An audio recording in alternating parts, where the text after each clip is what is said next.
It's Primetime Living, produced in partnership with the Maryland Department of Aging and its Maryland Access Point service.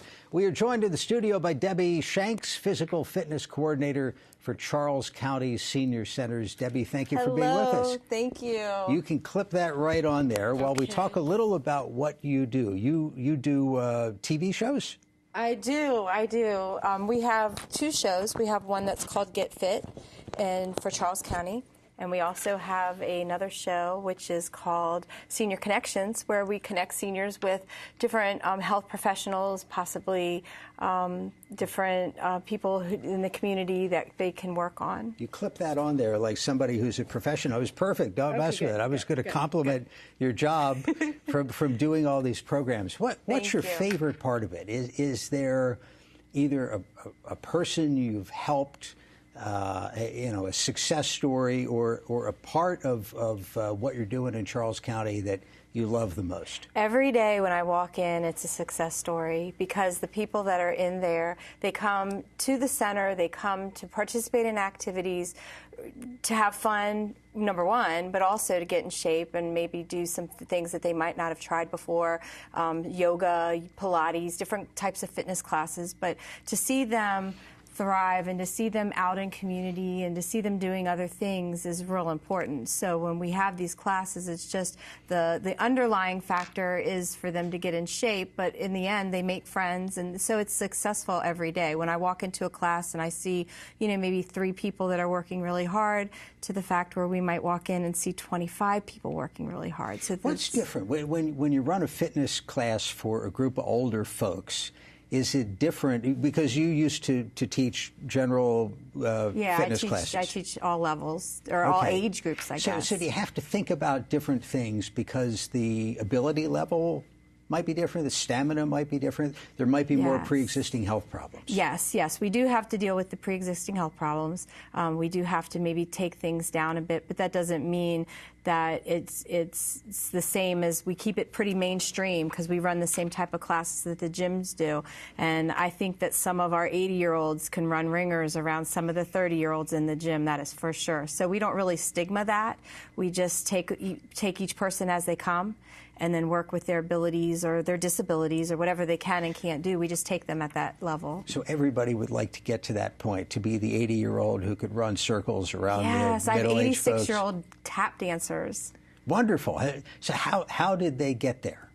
They just start taking classes, and it's like some of them who maybe might have wanted to take dance when they were younger, raising kids, they couldn't because they were raising families. So now they're clogging and they're tapping and they're line dancing, and we take them out on the road and we showcase them, and it's just a really, really neat thing to see. You brought a few tools of the trades. I see a weight, I see an exercise ball, and a bottle of water. Yeah, well, the water, we always encourage them to drink water, right? We all know that we need to drink. And the exercise band, this is just something simple that you can get in the store. Yeah, I brought you one. There's one for you. Wonderful. Yeah. We could play tug of war across the desk here. Yeah, so you just do a few of these, and after a few minutes, you start to feel some stuff going on, right? Well, I could do this for the next 5 minutes here, see if we can build something up. But they go anywhere. They're easy to travel, and you can get them at any of the local stores. You can get them anywhere. These weights, they're coated in some rubberized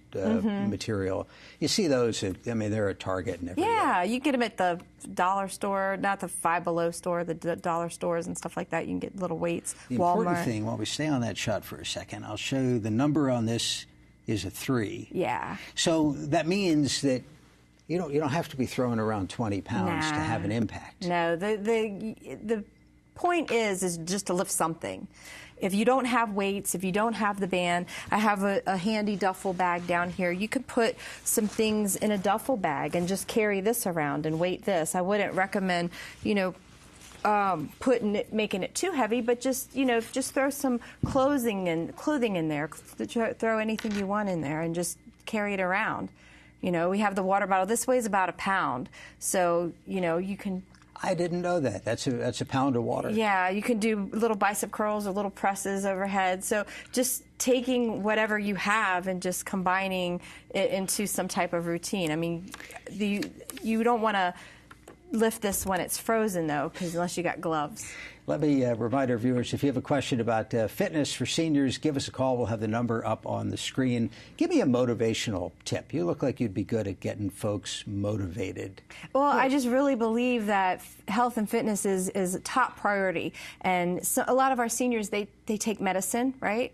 They might take a blood pressure pill. They might take something for their diabetes. They have to watch their food, and they have to do all this. Fitness is just like a medicine. So it's something that you have to do every day. So you have that mindset. If you get that into your head that it's just something you have to do, you're going to be more apt to do it. If I were to tell you that if you exercised, it would decrease your blood pressure, it would decrease your diabetes, it would decrease the chances of having those things, plus a whole other gamut of issues that you might or may or may not have, would you do it? And a lot of people were like, well, yeah. So it's like, okay, let's do it. And you don't have to do a whole hour at a time. 10 minutes. 10 minutes, that's all. Talk about that a little bit. Is it 3 days a week? What kind of Well, I like schedule? to tell people, you eat every day, right? So do a little physical. Something every day, yeah. Yeah, absolutely. Now, at a certain age, do you rebound more slowly than you did when you were in high school and you could hit the gym every day? Do you need a couple of days? Your muscles get sore. What do you advise? Well, if your muscles are sore, you might be doing a little bit too much. You shouldn't be that sore. Exercise is just making so you can have the ability to do the things that you like to do. So we have seniors that just limit to 3 times a day, or 3 times a week, I'm sorry. We have seniors that go every day. We have seniors that walk at least a half a mile a day, maybe 30 minutes a day. You know, it just depends on whatever things you personally have going on. I just have a couple of seconds. We've talked about what people should do. Is there anything not to do, any mistakes, anything you want to warn people about?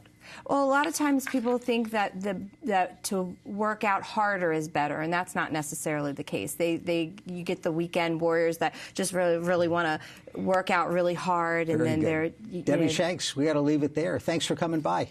Appreciate it. Thank you for watching Direct Connection, and have a good night.